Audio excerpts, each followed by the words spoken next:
It's very difficult to connect Mohiniyattam and its history to the past with authenticity, but one can certainly say that there has been a reflection of many of the female dance forms that existed in the temple regions of Kerala, and the dance forms that developed in the court of Maharaja Travancore, especially during the Travancore Maharaja's rule, and the reflections of certain folk forms, the female folk forms of Kerala, their movements that have come into being in Mohiniyattam today. And of course, most important is the performance, the stage development. That is the most important development of any dance form.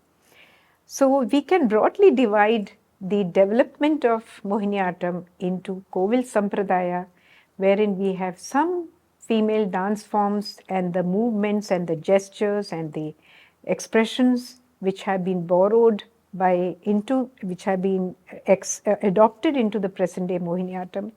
We have the Kottara Sampradaya, we have the Aranga Sampradaya, that is within the temple premises but outside the main sanctum, which developed like Kathakali, Krishnanatam, Ramanatam. So we also had Nangiyar Kutha, which had wherein a lot of development took place by way of female dance gestures and movements. So many of those movements have got adopted into Mohiniyattam. We've had the Kottara Sampradaya, which I said that is a very important development of the period of development of Mohiniyattam, when the Travancore Maharajas, in order to have almost the same kind of a repertoire that the then existing Southern Nritya was having, that is how especially Maharaja Swati Tirunal created a repertoire which was similar to the Southern Nritya.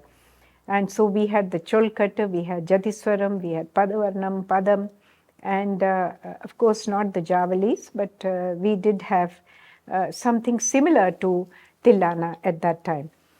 Then we had the Natya Sampradaya, that means Kaikoti, Kali, and so many other female dance that existed under the social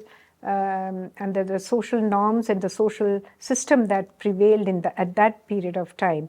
So all these 4 different stages of existing forms, female forms that existed and female dances that existed, they all have had some kind of a contribution in the development of Mohiniyattam today. And to say therefore that whether the Mohiniyattam is a folk form or whether it is a religious form or a temple dance form, it's very difficult to really accept this kind of a categorization of Mohiniyattam, because today when you look at Mohiniyattam and you compare it with other classical dance forms of India, especially the female dance forms, you will find that it also has a repertoire which has Nritta, which has Nritya, which has Natya. The 3 most important components that every classical dance form ought to have. So we have a Cholkatta, we have in the present day context, we have certain forms, musical forms that gives a lot of scope for Nritta, pure dance. We have certain musical forms like Padams, which give a lot of scope for Abhinaya. We have certain musical forms that include both Nritya and Abhinaya, like a Padavarnam or something similar to Padavarnam. So one cannot say that Mohiniyattam is in any way existing as it was perhaps existing a couple of centuries before. So this is one thing that often comes to many of us, our minds, and that should be made very clear that today what you see Mohiniyattam is a well-developed Indian female dance form of Kerala.